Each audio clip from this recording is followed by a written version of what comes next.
Welcome back to another episode with the Vuvuzela. Today we're getting our clubs out and we'll be chatting to Steve Cottingham, PGA golf professional in Mount Edgecomb Golf Academy. Welcome Steve, how are you? Thanks Marcel, it's nice to be on this it's a very exciting little platform you got here, so thanks for having me. Steve, you are the head PGA professional coach at the Mount Edgecomb Teaching Academy. Tell us a little bit about the academy and what you do. So thanks Marcel. Yeah, I've been lucky enough. I was an aspiring tournament player when I was younger, but in the search to improve my own game, I looked for different ideas about how to teach and how to become a better teacher and a better player. And that took me to several countries around the world. And eventually brought me back in 2007 back to South Africa. Steve, you've traveled the world getting golf lessons and learning the game of golf to be the teaching pro that you are.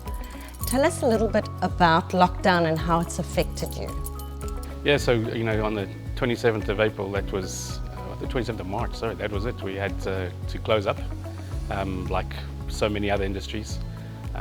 So our business is completely shut. So from the driving range business, the teaching business, and even the bistro, which is attached to the Mount Edgecomb Country Club, also absolutely no business. So it's had a massive effect, both business-wise and also for your your own sanity.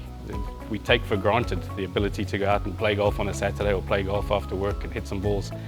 And for such a big population of the golfers who frequent us, that they haven't had that opportunity. So yeah, and we're going into I think 2.5 months now. It's having a very, very telling effect on our business and the golf industry nationwide. The moment the situation's fluid, I know that the Golf RSA and the PGA, our governing bodies, are at the moment in very close talks with the Minister of Sports, Arts and Culture to see if they can resolve and somehow get golf to come back in level 3 for everybody. At the moment they've made a restriction that only professionals can participate in playing and practicing. But that really, they've got nowhere to practice because all the golf courses are closed. So it really is a fluid problem at the moment, and hopefully we hear some good news in the next day or two. Steve, it is heartbreaking, very frustrating. Golf is not a contact sport. But you've had to change your business model going forward. Tell us a little bit about that, how you are changing your model to adapt. I think golf we're lucky. Most golfers are not very good. So social distancing is on the golf course is almost given. It's not something that has to be, particularly monitored. And the good thing at golf clubs and golf facilities like ours is that we've got the opportunity we can control from the point of entry to getting people to pay to go on the golf course. We can put all the correct health and safety measures in place. And I think that's where some golfers are a little frustrated, is that we firmly believe that golf is easier than several other sports to do that. So we've got social distancing at the driving range, we've got sanitizers, we've got everything prepared, sanitizing the buckets, sanitizing the balls, keeping our staff protected, keeping the visitors protected, limiting the number of people coming through. And we can do that. It's an environment that's easy to control. So we're optimistic that the government, the ministers will see that it should be something that is allowed that we should be able to allow to play and to practice in the near future. Steve, a little bit before the interview, you mentioned something to me about kids' golf and the schools because of COVID-19 and having to go online. Tell us a little bit more information about what you can offer kids wanting to start golf. Yeah, we see that contact sports are going to be an issue for all of us and for schools in particular. How we're going to introduce, I think it's coming into the winter, hockey and rugby season, and soccer.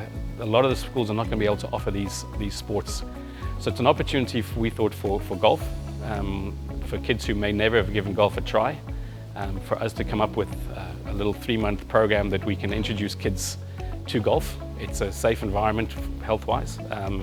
We can get an opportunity to speak to the schools, and like a silver lining for our industry is that we might be, through no fault of our own or through no fault of the other sports, so we can get golfers who might not have thought about it to come and give golf a try.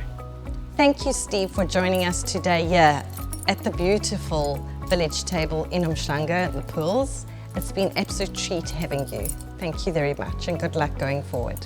Thanks, Marcel. It's been a pleasure. And this is here at the village table. It's beautiful here. I'm going to be back.